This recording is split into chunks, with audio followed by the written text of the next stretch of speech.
In this episode of the PM Podcast, you'll learn how to deal with and reap the benefits of having a project team that spans generations.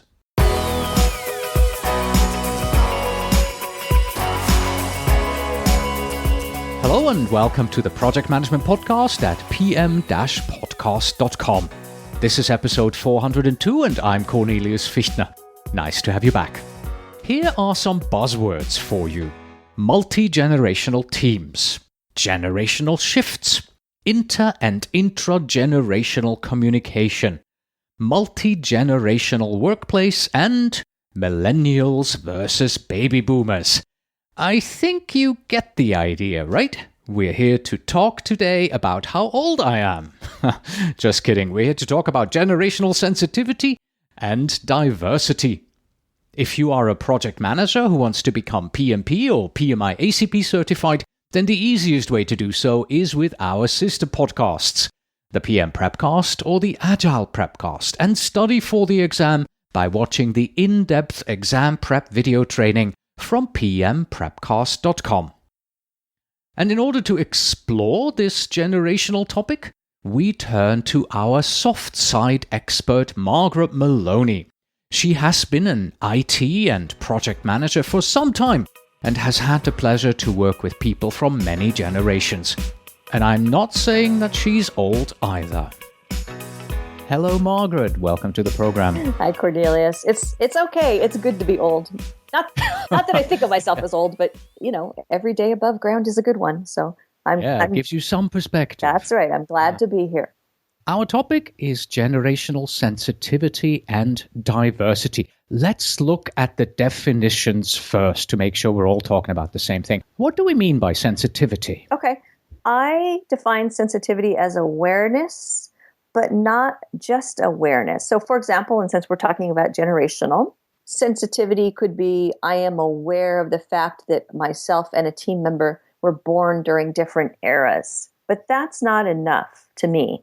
Because I could be aware and turn around and make a joke at that person about their age, but it's awareness with respect. And that to me is sensitivity. It's awareness and respect together. And what about diversity? Okay, and I'm very simple with this one. Lack of sameness.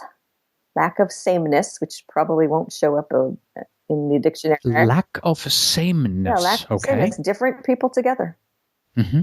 And then, of course, lastly, we also have generational. Yeah. So coming from different generations, born during different eras. It's marked by, time periods when we were born, which we'll talk about in a little bit. It could be marked by the significant events or the events that we hold to be significant that have shaped our thoughts and opinions, but just coming from different generations. When we put it all together, we get generational sensitivity and diversity. What does that have to do with managing my projects? Well, I could say nothing, and it would be a short interview, but but that's not right. And I don't believe that, and you know that. Today we have 5 generations in the workforce, and this is new. In the past, maybe we've had 3 or 4, and I'm going to talk to you about some of the different categories. And what I want to say is that some of these categories are used differently by different people, and that I am coming from a very US-centric perspective. And I say that because in different countries, the generations are named differently, and the percentages of the population, it's different, okay? But so when we talk about that, we've got the traditionals. The traditionals are, some people say born 1930-ish, some people say born before 1945. So the traditionals, they were shaped by, depending on when they were born, they might have been shaped by the Depression or the attitudes of their parents about the Great Depression or World War II. Baby boomers, approximately 1946 to 1964 is when baby boomers were born, shaped by the post-World War II, shaped by the 1960s, depending. An early baby, now I see a difference here. An early baby boomer might be what some people would have called belonging to the hippie generation. whereas later baby boomers wouldn't relate to that at all because it's... Yeah, I'm part of the late baby boomers. I would not consider myself to be a hippie at all. No, and to be honest with you, I am also late baby boomer, and technically I fit within the baby boomer range. Yeah. But I identify a little bit more with Gen X, but I find myself not completely either. Yeah, I squeezed in with a 13-day margin. Right. There you go. See? Yeah, see? And I don't consider myself to be completely either. And I think that's an important thing, by the way, is even if you were to look at somebody and say, I know how old they are and I know they're a baby boomer, so therefore, right away, I could be wrong. Because if I think of some of my friends who are baby boomers who were born before me, and they are of what we might call the Woodstock generation. And me, I'm like, no. So we want to be aware of that right away. There's Gen X, which sometimes we say from 1965 to 1980. They tend to be associated sometimes as coming more from divorced families, because I guess this is a time when maybe divorce and the impact of divorce on families became more prevalent. Sometimes they're called latchkey because maybe they were the kids who came home after school and let themselves in because mom and dad were divorced. Also, women came into the workforce more, so it might have been more likely that both mom and dad worked. There's Gen Y, 1981 to 1995. This is not a they're all titles, and we want to be careful about putting titles on people. Some call this the entitled generation. So when people make politically incorrect joke about this generation, and I hear it happen, they'll say this is a generation where everyone got a trophy. When there were sporting events, they didn't declare a champion, just everybody got a trophy for showing up, and some people are very disparaging of that. Hey, it is what it is. Now, I also want to point something out, that there's Gen Y, but then there's also the Millennials. And more, I think we hear people talking about the Millennials, but there's some overlap in these generations. So, for example, some sources will tell you Gen Y is from 81 to 95, and then others will tell you the Millennials are 77 to 97. So there you go. And I think we hear a lot more and more today about Millennials. And then there's what they call the Linksters. And I think this is funny because they are sometimes called the Facebook crowd, although... And see, this just goes to understanding. I actually thought that on Facebook, it was more of the baby boomer crowd. I don't know. And so Linksters 1995 and beyond. Okay, so that's just some general guidelines of where we are. So now you see why this is important, though, because what it really means is there are many of us in the workplace now coming from these different generations. And I think that it used to be more of like a passing of the baton. And I could even say that maybe I entered the workforce during a time when there was more of a passing of baton. There was a generation who had been there for a while. There were us new kids coming in, and eventually the other generation was going to retire and pass the baton. And then the thought was we would do the same. But that's not true anymore. Yeah, so the focus that we're seeing right now on this generational diversity here, is this because people work a lot longer? They stay in the workforce much longer, and we see more and more generations working side by side. Is that why we have this focus? Absolutely, because our ideas about aging and what one does as one gets older, those ideas have changed. And a lot of people, now there's financial reasons. So some people are trying to work longer for financial reasons. Some people are working longer because they are enjoying the ability to work, and that's what they want to do. And retirement age has certainly pushed out. In fact, definitely, it used to be definitely 55. I would say 55 now. I think of that as a young retirement. Then I think, we went to 65. Now 70, if you talk with your financial planner, and again, this is a very US-centric comment, if you talk to your financial planner about when should you take your Social Security, there's this whole, you can push it out later, but then should you take it earlier? Because, so there's a lot going into this. And so people are staying longer. And then we're also calling some of them back. And the trend I see at a lot of organizations is somebody retires, and then there's the joke, don't worry, she'll be back in 2 weeks as a contractor. And that's, personally, I think that's a good thing, so we don't lose all our knowledge at once. So somebody retires, and then they come back. And what that means is maybe they come back in a role where they provide more information, act more as a subject matter expert, maybe part-time, maybe full-time, but their role shifts. And, they can still contribute. So we have all kinds of things going on. Okay. I have seen the terms sensitivity and diversity more in relation to culture, as in cultural sensitivity, cultural diversity. Are they related to generational diversity? I'm going to say yes, and this is what I'm going to say. I think concepts like generational sensitivity and diversity, I think this became a priority when we reached a tipping point, when it became obvious, hey, look at all these different people of different ages in the workforce. And if you look at our cultural history, you'll see there was a time when diversity was about, hey, now there's women here. Then there was a time when it was like, hey, not everybody's the same race. Hey, people are different religions. Now it's, hey, we're different ages. But my point is, it's always important to treat each other with respect and not to treat somebody differently and make them feel uncomfortable because they're a different age, race, gender, preference. So same thing, different buzzwords, if you will. Okay. I think we have the definitions out of the way. Now we want to go into examples and see how this actually affects our projects. And when we open up the PMBOK guide, I can easily spot that there are 3 knowledge areas where this topic is going to be playing a role. HR, human resources, communications, and also stakeholders. Can you give us examples for each, please? How does generational diversity play into them? And let's start out with project human resources management. Okay, let's think about fairness in hiring and assumptions we might make when we're hiring.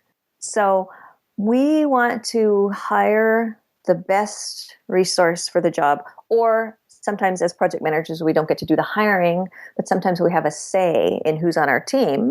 We want to make sure we build a team that represents different perspectives. So we don't want to build a team of all people around our same age so that we can all hang out together, because by the way, we can hang out with anybody. But again, I want to go back to fairness. It is who is the right person for the position, no matter their age. And I've seen it work different ways. So for example, when I was new, a story that came to mind recently because I was telling it to someone else, had to do with when I was brand new, new hire, out of college, and something my supervisor did. And I was already there, but still, this is an HR issue. Somebody sent me flowers. My supervisor, here's where he went. She got flowers. She's young and single. They must be from a man. It must be serious. Oh my gosh, she's going to get married. Oh my gosh, she's going to have a baby. Therefore, I can't give her anything important to do. Now, and wow. I know, and by the reason I know this is because he was very talkative, and he would walk around the floor talking to everybody about whatever was on his mind. So this all came back to me. The flowers came from a friend because I dog sat for them, by the way. And they had nothing to do with being serious, getting married, having babies, being unreliable, any of those things. And so we really want to be careful about that. Now on the flip side, we don't want to look at somebody and say, well, I don't know, they're getting a little bit older and I'm afraid to trust them with this because I think they're going to, the minute they can afford to retire, they're going to leave. Maybe, maybe not. Maybe somebody who's 35 is going to hit the lottery and retire. So hopefully I'm making sense. All right. Next, we have project communications management. How is communications and the generational sensitivity and diversity related? I think we want to be very flexible in our communications. Now, this is something that comes up, and you and I are going to ask, we're going to talk about this again, I think. I'm going to guess based on the way you and I usually have conversations. So what I want to say right here is that I have friends who are bothered by people who text. I send text messages, by the way, but I have people who are bothered when their team members text them or instant message them. I have people who tell me, don't email me, text me first if you want my attention. I have people who say, call me. And so I think we want to be flexible in our communication styles, but we still need to have a communications plan. And I think we still need to have methods of receiving what we consider to be formal communications versus informal.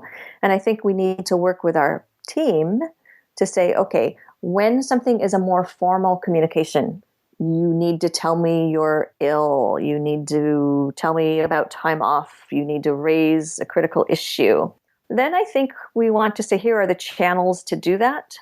But perhaps we allow multiple channels. So for example, if I happen to work with a team member who loves texting, then I have to decide, is it okay if a person texts me a formal communication? Or would I always say, for formal communications, we always go to our communications team database? And so I think it's really about flexibility and considering other approaches. The last one that I've seen myself is project stakeholder management. Hey, obvious, we're talking about people and stakeholders maybe of different generations. How does, however, the diversity and sensitivity play into this? Well, one thing that I think about for this, one of the items that shows up when we talk about, keeping our stakeholders informed and making sure that they are engaged with us, there's expert judgment and there's meetings. These are two things that pop up when you go through your PMBOK guide and you think about it. Okay, so in terms of expert judgment, I would say expert judgment means sitting down and coming up with approaches based on knowing who our stakeholders are. Now, and when I say knowing who someone is, someone's age is just a small part of who they are. And their age may or may not actually dictate how they behave. So for example, just for fun, the other day, I came across this quiz, the infamous online quiz, and it was, how millennial are you?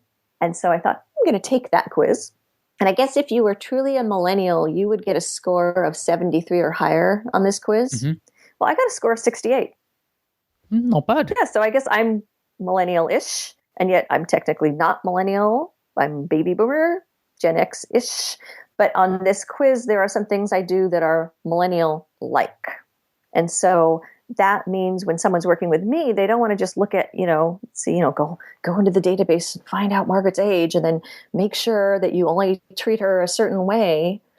So we want to bring in our expert judgment to understand, but then to help make decisions with the group. When we think about meetings are a tool we use. Even though I almost hate to say that out loud, because sometimes just the concept of meetings right away, people go, oh, energy suck. But you might even say that the fact that a meeting is considered a tool or technique, you might consider that to be old-fashioned. And when I say the word old-fashioned, now I'm kind of guilty of playing into a generational bias by even using that word. And what I would say then is, when we're working with our stakeholders and we think about things like how are we going to get them together and using a meeting as a form of keeping people engaged, then how can we do this with some creativity? Does it have to be everybody must show up in a conference room, in the conference room chairs at a certain time? Can it be virtual? Can it be something where we all get together and it's team building and we have some fun and we also talk business? And if we do that and it's team building and we have some fun and we talk business, then do we need to consider whether or not everybody on the team, the stakeholder team, is going to be comfortable in, what do they call those, paintball, where we have the paintball wars, the paintball shooting, or even playing video games or going out for a fancy dinner? What is the best way to approach this? And maybe it's that we do different approaches so that everybody gets exposed to the different ways in which these things occur. Okay, so those were examples of generational sensitivity and diversity when it comes to managing human resources, communications, and stakeholders. And I picked those three from the PMBOK guide. What about the other knowledge areas? Are there any others that you think, oh, hey, don't forget this one? We use generational sensitivity here as well. It's also important. Nope. No, I'm kidding. Sorry. I'm sorry. I think I bet that if you had to place money on this, which we wouldn't be doing that, we're not going to gamble here, that you were going to know what I'm going to say next, but I'm going to say it anyway. It's never not important to be sensitive, to treat people with respect. It's never not important. It is important no matter what knowledge area you think you're working out of. And, one of the ways I say this sometimes when I'm talking, say when I'm teaching and I'm talking about the knowledge areas, it's pretty unusual. Say if you and I were together and you said, Margaret, how are you doing today? And I said, I'm great. today I'm working on integration management. I probably don't talk to you that way. I might talk about what I'm doing, and maybe I'm working on a charter or what's going on in the project, but I don't always walk around thinking of myself as, right now I'm in this knowledge area. I'm running my project drawing from the knowledge areas and the processes. So it's always important. Okay, let's talk about conflict management for a bit as well. Do you personally use different approaches when resolving conflicts where people of different generations are involved versus a conflict among people of the same generation? Well, this is going to sound odd, I think. I actually try not to, but I want to explain what I mean by that. I have a conflict with someone, or I'm facilitating a conflict with someone. I want to use the approach that fits the conflict at hand. And I want to turn inward, and I want to make sure that I am not treating someone differently because of a generational difference. Because I am concerned that that could lead to prejudice and bias in the way in which I either, engage in the conflict or facilitate the conflict. So I don't want to be pandering to a prejudice. For example, I don't want to look and see two people who are having a conflict, and let's say one is 25 and one is 45. And I don't want to look and say, well, she doesn't know any better because she's 25. So the 45-year-old must be correct. Or, she's so young, I need to teach her. Because that may or may not be true in the conflict. And the conflict may have nothing to do. On the flip side, I don't want to look and say, oh, well, really the conflict here is this person is older and he doesn't want to use this technology because it came out, when he was in his 40s and he's not comfortable with it. And so therefore, that's why he's saying this isn't the right technology. He might be saying this is not the right technology because he has some specific experience that is showing him, hey, I don't know if this technology is going to solve our problem. So I want to be very careful about going to a place of assuming generations when I am, negotiating a conflict. So I assume that there's a lot of skill and finesse and gut feeling involved in this, trying to determine, is this actually a generational conflict here that I'm seeing, or is this something totally different? Yeah, and I think it goes to dig in, I think this is a good conflict resolution skill anyway, is we need to get behind what's really happening. Very frequently, as you know, when there is a conflict, the first thing that a person says or does, the first layer, this is like, peeling back the layers of an onion, the first layer is just a projection. It's not really what's bothering that person. It's the first thing they're going to say, because either they don't really know, they just are having a gut reaction to something is bothering them and they don't know yet, or they don't really want to tell you yet. And I think what we need to do is try to ask those questions to lead people whenever we can to a place of collaborating when it makes sense to use collaborating. What bothers you about this? Can you walk me through this issue and tell me the point at which you are uncomfortable? Can you share with me what you think is the crux of the conflict? Can you tell me why you think you two are having a disagreement? And then, one person says, I think we're having a disagreement because of A. The other person says, I think we're having a disagreement because of B. Now we know, because, really a conflict is a situation where different parties, it appears that their needs are not going to be met. And so it really comes back to what are those needs, or what do they think those needs are? Why do they think they're not being met? And how do we make sure that we keep things fair? You mentioned fairness earlier on, and not give the impression of, we're bending over backwards for the baby boomers, but we're not doing anything right for Generation X. Well, this is a really good question. I think this is a difficult question too, because I think that perceptions are there.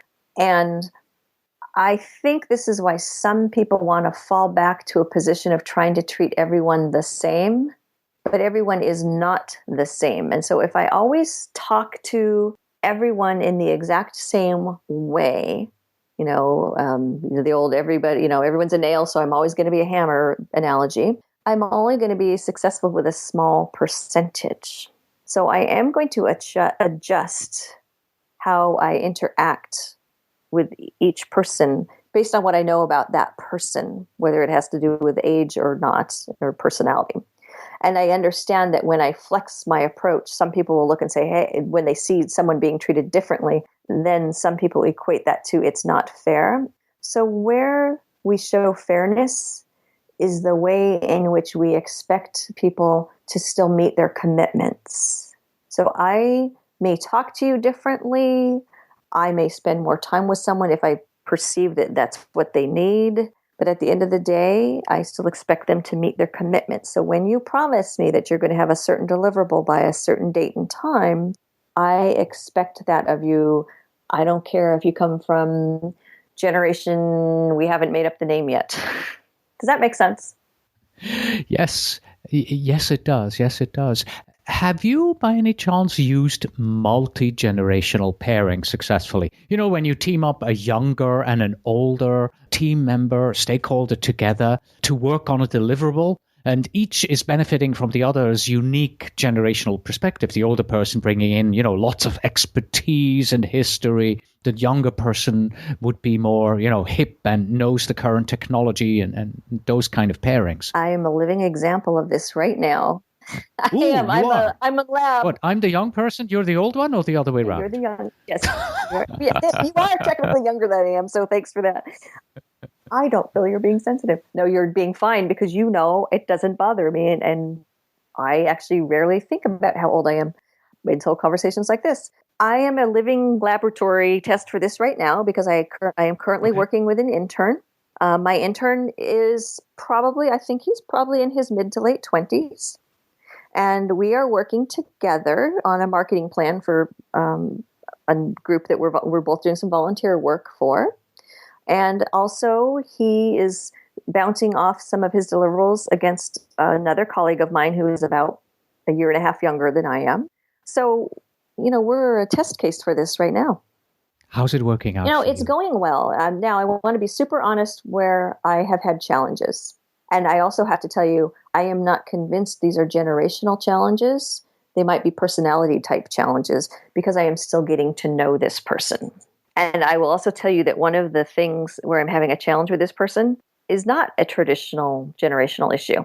I don't mind that he prefers texting because I text with a lot of my friends and colleagues. A thing that has been different for me is I think sometimes I can be somewhat rigid in if we have a meeting, then I think we have a meeting. For example, you and I made an appointment today to have this conversation. And of course, if something came up on either side, we would both be understanding.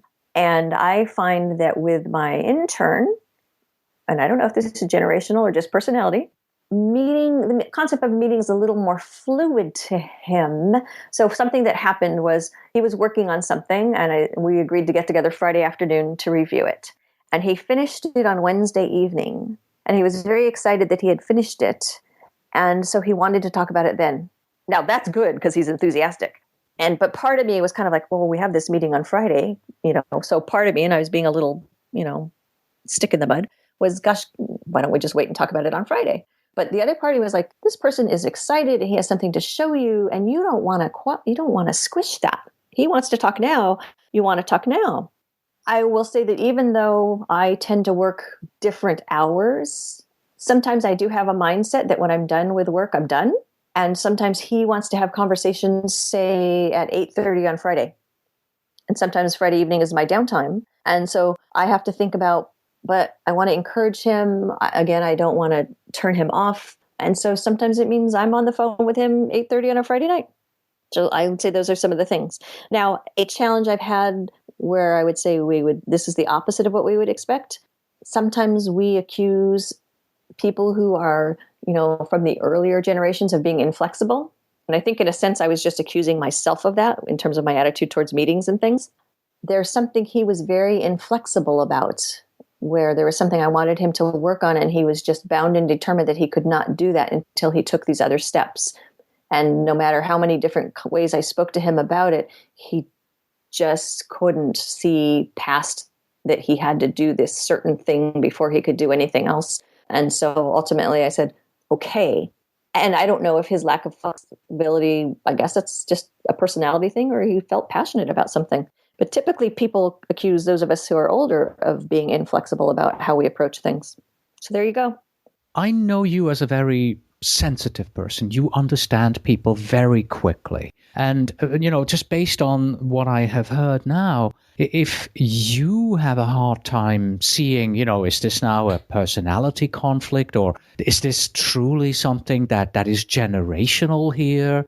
Is it just experiential? I've done this so many times more than you have, so I have more experience and know better how to do this. It must be a lot more difficult, for project managers who don't have your background in coaching and the softer side of project management. Well, I think it can always be challenging. The way I look at it for any of us is, sometimes it just depends on the day when somebody catches you with something like, are you tired that day? Are you upset that day? Those tend to make it makes it harder for any of us to be sensitive. But what I really encourage all of us to do is to really step back and try to look at the end result.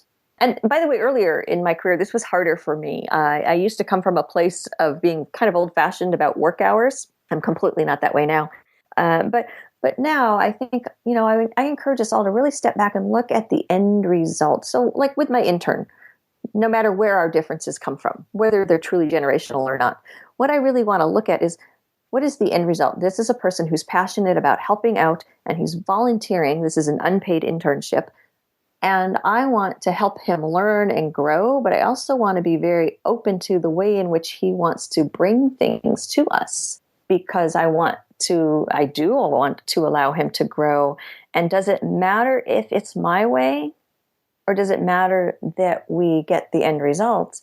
And I would encourage us to be more strategic and realize it doesn't matter if he wants to talk on a Wednesday night and I'm available to talk on a Wednesday night. And that means that the officially scheduled meeting on Friday doesn't matter anymore. What difference does it make? Mm-hmm, mm-hmm. I saw on your website, margaretmeloni.com, that you do a lot of coaching. You help project managers as a coach. Are you often faced with generational question as you are coaching and consulting for your clients? A little bit. I will say not a lot, but when I am, I will say it does tend to go to communication styles, and that's probably why I've been speaking to those. It goes to communication styles. For example, a woman I worked with a couple of years ago, she was having some challenges with her boss. She and her boss were of different generations. Her boss was younger, and she was finding it offensive that her boss would text her even when they were sitting, in the same building. But by the same token, that would be like emailing when you're sitting in the same building, right? But the texting thing bothered her. The issue I just talked about in terms of like the time of day and when work is performed, I do see that come up. I do see that some people who still feel, and I used to be this way, but I'm not anymore, but used to feel chained to specific office hours, the resentment of knowing that somebody else who maybe is in a different generation just took off to go see a movie in the middle of the day because they're excited because the newest Star Wars is out. And so they went to, the afternoon showing of Star Wars. Some people get upset by that. Like, that person should be here. It's office hours. But again, if there wasn't any critical meetings or anything that were occurring that required them to be there during those hours, if they want to come back and work till midnight and they hit their due dates and I have what I need from them when I need it, does it matter? So those would be, I think, when people come to me, if this is an issue, those kind of tend to be the types of things. Here's my final question for you. How do we project managers hone our flair, our intuition for sensitivity and diversity in general? What tips do you have for us to get better at it? Pay attention to your thoughts. When you look at someone, what are you thinking? Are you looking at someone and saying, oh, look at that gray hair. I can't have them work on this new technology project. Or when you look at somebody, do you look at them and say, when I was that age, I didn't wear cutoffs to the office or whatever. I don't know if people wear cutoffs. Or, when I was that age, tattoos weren't a thing. Or those of you who are younger, do you look at somebody and go, well, they're just set in their ways. They don't get it. And so you really want to pay attention to your thoughts, because when you look at someone and, it passes before your eyes, look at that whippersnapper, look at that oldie, that's influencing how you're treating them. So the first thing is pay attention to your thoughts, and then work to just see that person as there's Joe, there's Emily. All right, Margaret, thank you very much for your time today. Oh, completely welcome. Thank you for having me. Glad to be here. Margaret Meloni helps project managers learn the skills and knowledge to navigate the art and science of project management. She is a business owner, coach, experienced project manager, and IT executive, and she teaches for the University of Irvine and Los Angeles. Find out more at margaretmeloni.com.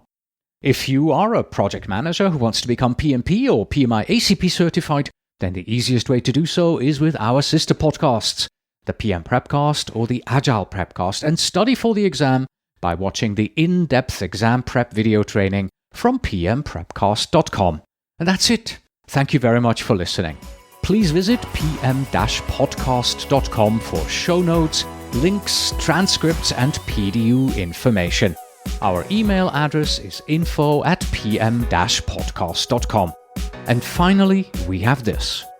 Having an unlimited project budget is like putting Miracle Grow on your bad project management practices. Until next time.